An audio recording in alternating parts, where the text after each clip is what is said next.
Hey guys, welcome back to the channel. So for today's video, I'm going to be answering some of the most common questions that I get on my scratch-built electric bike. So let's go ahead and dig in.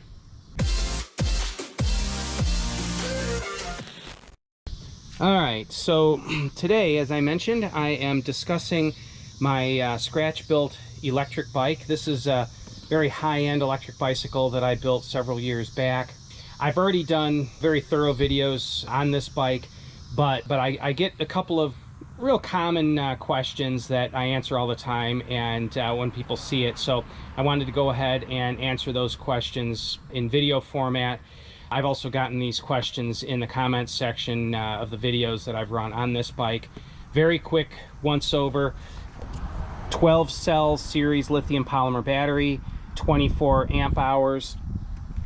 That is driving an RC radio control based ESC or electronic speed control to control an Astroflight industrial series, but sort of radio control type, large scale radio control type, brushless, sensorless motor. The throttle is this is a Magura brand twist grip potentiometer throttle that the leads go to an interface box that I have made from scratch that converts the resistive signal from the throttle to a pulsed signal that the RC-based motor controller, or EV people know these as inverters. It mimics the pulsed signal that a radio control receiver would normally be sending to the electronic speed control. And the motor, it drives there's a belt drive to a 1/2-inch jack shaft. That jack shaft spins a BMX clicking freewheel right there behind this carbon fiber guard, and that pulls a chain that drives the rear wheel on the left side by way of what the industry calls a top hat adapter, because it's shaped kind of like a hat. What it does is it steps the sprocket about 3/4 of an inch over to the right from the brake rotor, and if you look real close you can see that there is well, the chain kind of gets a little bit in the way, but there's about 2.5–3 millimeters of clearance between the brake caliper and the sprocket. So then on the right side is your normal pedals and pedal chain. Now, a couple of the most common questions that I get. Number one, where did I buy it? Well, I didn't buy it, I built it. Second question, oh, and in case you're wondering, this started life as a vintage mountain cycle San Andreas mountain bike full suspension frame. And before you freak out and, you know, why did I cut apart a frame? I cut it off right here and welded this together myself. Why did I modify a vintage frame? Well, that's because it was damaged up in the front here. I got it on eBay, I think it was 160 bucks. So I cut it off and made this electric bike out of it.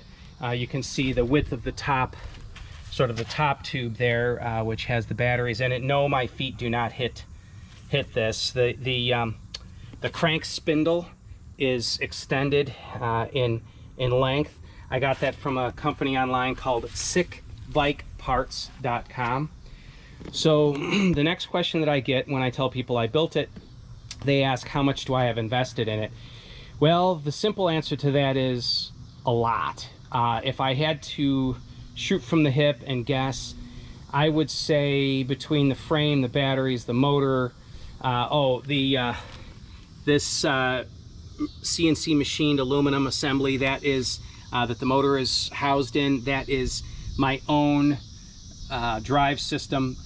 I'm going to walk over and show you what that looks like without a motor in it. This is the chassis for my Mini Model S build that I haven't finished yet, but that's the CNC machined drive unit that I manufactured for a number of years to sell these high-end drive systems to electric bike enthusiasts that wanted to install them on their own bikes. I would say I probably have out of pocket somewhere in the range of about $3,000 on this bike, I would say. Typically when I build a bike like this for a client, I typically charge anywhere from, I think the lowest I ever got for a complete build was about $7,500 up to $15,000 for a couple of the real high-end builds. I think I've built 14 or 15 bikes at this point. This bike, if I were to build it for a client today, it would probably be about $13,000, something like that, with all the time and that. Real high-end Hope hydraulic brakes and White Brothers forks, and I mean, it's real high-end stuff. So back to the questions. I know this has been a long lead-in already. I have people ask, why not just put a hub motor in it? That's because hub motors, though they're simple, they add a lot of weight, rotating mass to the wheel. Weight is bad on a vehicle for a number of reasons. Hub weight, I should say. You don't want weight rotating in a wheel. For one thing, you want weight centrally located in a chassis. That's why in this case I've got the motor and all the drive parts and the battery as centrally located as possible and somewhat forward to reduce wheelie tendency. This bike is extremely powerful. That motor may not look like much, but it is ridiculously powerful. When you put a motor in the rear hub, a bunch of things happen. One, you move weight from the center of the chassis out to the extremity, and it increases the moment of inertia, which means the bike doesn't want to change directions as readily. Number two, rotating mass creates a gyroscopic effect that makes the bike even more lazy to handle. Number three, it's unsprung weight. You want to minimize how much weight is at the wheel that is what's called unsprung, where it's moving up and down when you hit the bumps. Sprung mass or sprung weight is that which is in the chassis that the moving suspension, both front and rear, will take the bumps, and therefore what's in the chassis is sprung. It is suspended by suspension. So you want to reduce unsprung weight. So those are the reasons that I have a center drive system. Now, hub motors are great for a lower performance application especially, or in a very high horsepower application where you're not going to be taking jumps or, you know, worrying about unsprung mass so much, then hub motors are okay. But in this application, I wanted it centrally located. Also, the power I get from that motor. So this bike under peak acceleration will, the controller will send 300 amps at 45 volts to that little motor. This motor is 3.2 inches in diameter and 3.5 inches long. So not much size there, but so that even when you calculate efficiency losses, you're still looking at, oh my goodness, I don't know, 12, 13, 14 horsepower, something like that. So a lot of power, and yet it's very lightweight. That motor and that drive system, if I removed it as a unit, is about 6 pounds. So let's see, next question, why drive the back wheel with a second chain on the left side like this? Why not just drive the pedal chain on the right side? Well, much of that goes back to what I was explaining before about power. So you'll notice that there's a large sprocket at the rear wheel there, whereas on the pedal side, the pedal sprockets are much smaller. Also, the pedal chain, I don't know if you can see there, is quite small in width, whereas the electric drive chain is thicker. So when you decrease sprocket size, you decrease chain surface speed. When you decrease the surface speed, you increase how much torque in order to is being taken there, how much load, in order to achieve the same amount of power and speed at the rear wheel. So what would end up having to happen is I would have to have a much deeper gear ratio up at the drive motor, reduce it down to the pedal chain, which now would have 2 or 3 times more pulling power against the chain than I have here with the separate drive on the left. That does a lot of things. It wears out the sprockets back here, it stretches the chain. You also then need to have a freewheeling sprocket on the crank in order to keep it from forcing the cranks to turn. In this instance, if you notice, when I turn the cranks backward, it doesn't affect the pedal or the electric drive chain on the left side. The pedal side is independent of the electric drive side, and so this does a couple things. Number one, it reduces torque at the pedal side. Number two, it means that this is a divorced drivetrain. So if there's an issue with, say, the pedal chain side of things, the chain brakes or sprocket problem or the freewheel strips or whatever the issue is, the electric side is a completely separate drive system, and therefore I can still get home. Or if there's a problem with the electric drive system, I've still got the pedal drive system on the other side of the bike that I can pedal home. So I like that separate, independent, or as they call it, divorced drivetrain layout. So that answers that question. Let's see, why do I have all of these wheels? So another common question I get is why the path of the chain, it comes here across the top, underneath this roller, up around the electric drive freewheel. This, when the bike is coasting, that chain is always live, it's always moving. But when the motor's not running, this is a BMX freewheel that clicks. The chain goes under this roller, over that freewheel, down underneath a roller there, up and around this roller, and back to the wheel. So this roller down here is on a spring-loaded arm. You can see the long spring there. Spring-loaded arm back there. That keeps tension on the chain. So as the suspension moves up and down, the chain sort of pulls and stretches and, you know, whatever, changes in the distance between the sprockets change as the suspension moves. So that spring-loaded tensioner takes up that change in length. So that's the purpose of that roller. This roller merely gives the chain more wrap and brings it up, more wrap around that roller and brings it up closer to the pivot. And I'll get to that in a second. And then this roller at the top brings the top side, power side of the chain down a bit. And what it ends up doing is pinching the chain off right there. So the upper and lower runs of the chain are close together and right under the pivot. What that does is the closer you can get the chain to the pivot, the less chain expansion and contraction occurs with the suspension movement. There's no way to get the chain all the way past the pivot point for the suspension to clear it. It has to go underneath it. There's just no other clearance, and so getting it as close to the pivot is the best solution. So that requires 3 separate idler or roller wheels. Why did I use an RC based controller, motor, and have to make an interface box rather than just buying an existing kit? There really aren't existing electric drive kits that drive the wheel on the left side like this. Most of them would drive the crank sprocket on the other side or a hub motor, and I just went over the downsides to that. When you're driving the cranks, you're really limited to 3,000 or 4,000 watts maybe at the most. Again, this thing is, oh my gosh, I mean 13,000 watts, you know, 15 horsepower maybe, something like that under peak acceleration. So it is definitely more powerful than what was readily available on the market.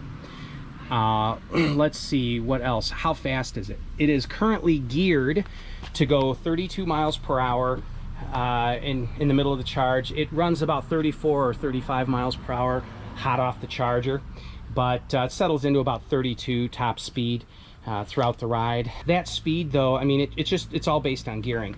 If I could run a larger output freewheel there or a smaller rear sprocket and step the speed up, it's probably got enough power to go, oh gosh, 75 miles an hour, I bet, maybe more, 80.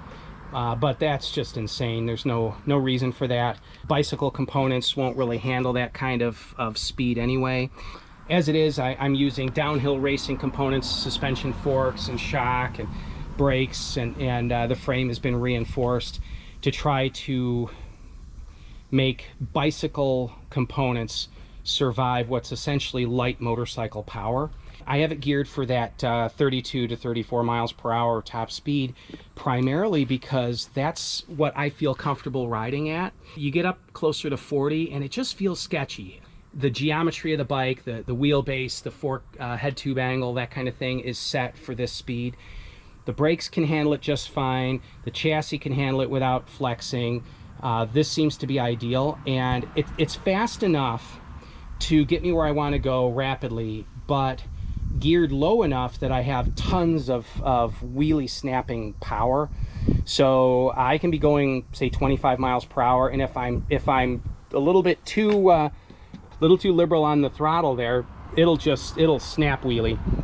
In fact, I went over backward pretty badly last summer going 25 and smacked the throttle too hard, and it threw me right off the back. So, which brings up the next question: why so powerful? Why don't I make it less powerful? Well, a bunch of reasons. One, I like power, but number two, these particular controllers that I use, they have a current limit programmed into them, but it's not a soft roll-off current limit. When you hit the current limit on these, they just shut down. So this type of controller, it doesn't really have I can't just set the current at a given point and throttle it hard and it'll maintain that 100 amps or whatever I have it set for. It'll just keep pulling amperage until it blows or overamps and shuts down. So I could put a weaker motor on it, and then it would have less torque and wheelie a bit less, but I don't know, what's the fun in that, I guess. If I were letting other people ride it a lot, I'd put a smaller motor on it and just deal with less torque, but it's almost nobody ever rides this bike but me. Let's see here, what other questions? What does it weigh? Current all-up weight, as you see it here, is 52 pounds. Initially I built it, it was less than 50 pounds, but it had half the battery capacity that it does now. And every time I went for a ride, I would charge it up to 95%, and I'd show up at home with 10% charge. I didn't like that, so I doubled the battery capacity. Now I go out for 20-mile rides, come back, and I've still got 40% battery capacity left. So that's great. Let's see here, how many miles do I have on it? I have about 6,000 miles on it since I built it, and maybe more, maybe closer to 7,000, but 6,000 or 7,000 miles at this point. I've had a lot of people ask, why do I have a razor thin seat on it? Honestly, just because it looks cool. I wear padded cycling shorts, so I kind of don't care. It's not a painful seat. It's actually nice and comfortable. You can see it's damaged at the rear from when I flipped over backward end of last riding season. Why do I have forks that why don't I use inverted forks with the taller stanchions and double triple clamps? That is mainly because the width of the frame spar and the width of the battery, the forks would hit, so I had to use a single triple clamp fork. I could modify the bike to have a double triple clamp fork, but there's no need to. These work just fine. Let's see here, what tire? These are Maxxis tires. As you can see, they're hookworm tires, 26 by 250. Great tires, best all-around tire that I found. They work great in trails, grass, dirt, but phenomenal road tires. Thing sticks like a sport bike. What else? Did I do all the welding? People ask that. Yes, I did. I'm not a professional welder. The welds are definitely strong. There's good metal penetration there, but I'm just a novice welder. Nothing special. In case you're wondering why the frame wraps around the head tube, if you butt two tubes together and weld it, then the pulling strength of the weld is there's a lot of tugging strength on the weld, a lot of tugging load. When you wrap around like this, then you're spreading that load, and there's more of a shear load for this steering tube to pull out of that weld. Means that it would have to slide out of the weld, there's not just tension on the back side of the weld, there's a shearing force on this side. So wrapping two tubes together is the best means for that. Also, this frame was not heat treated after I welded it. This is 6061 T6 aluminum, and I TIG welded it together but did not heat treat it afterwards. So this is 1/8 inch thick, 3mm. Same with the head tube, 3mm. Everything is really thick, heavy duty and overbuilt because of the fact that I did not heat treat it after frame modifications. This welding section here where I welded my fabricated section to the original frame.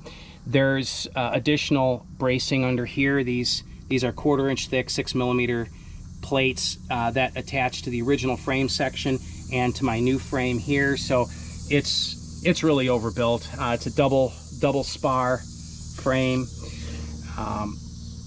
Let's see what else. I think that answers the bulk of the questions. Oh, when I ride, I've had people say, well, electric bikes are for cheaters. I should just pedal and get in shape. Well, I pedal like crazy. When I go for bike rides on this thing, I pedal my brains out. And this morning I was gone for 40 minutes and burnt 466 calories according to my smartwatch on that ride. And so I use this bike rather than a normal pedal bike if it is either too hot to ride a normal pedal bike, and so the weather is just too bad, and so I'm not going to go out. Number two, if I want to cover more distance than a pedal bike would allow, I take this one out. The third reason is to eliminate hills. It's riding an electric bike, it's fantastic because it flattens out all the hills. And also, if I'm just not feeling up to pedaling as hard as it would take for me to go on whatever ride I want to go on, the electric bike is wonderful. It has all of the benefits of a motorcycle and the benefits of a bicycle kind of wrapped up into one. So, but I do take my normal pedal bike out quite a bit. So this bike probably gets ridden every single day. My pedal bike gets ridden maybe every third day, something like that. So those are all the answers to all the most common questions that I get. How much time do I have in it? I probably spent, like I said, maybe $3,000, but as far as time goes, I probably have 40 to 50 hours of fabrication time in it, I would say.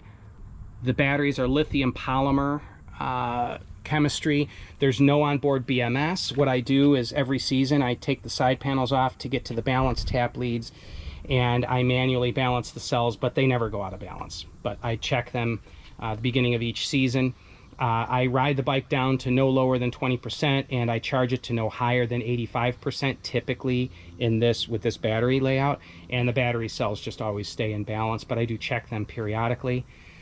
The purpose of this bike initially was as sort of an urban assault vehicle. I wanted something that I could ride around town and sort of bomb down the back roads and single track trails.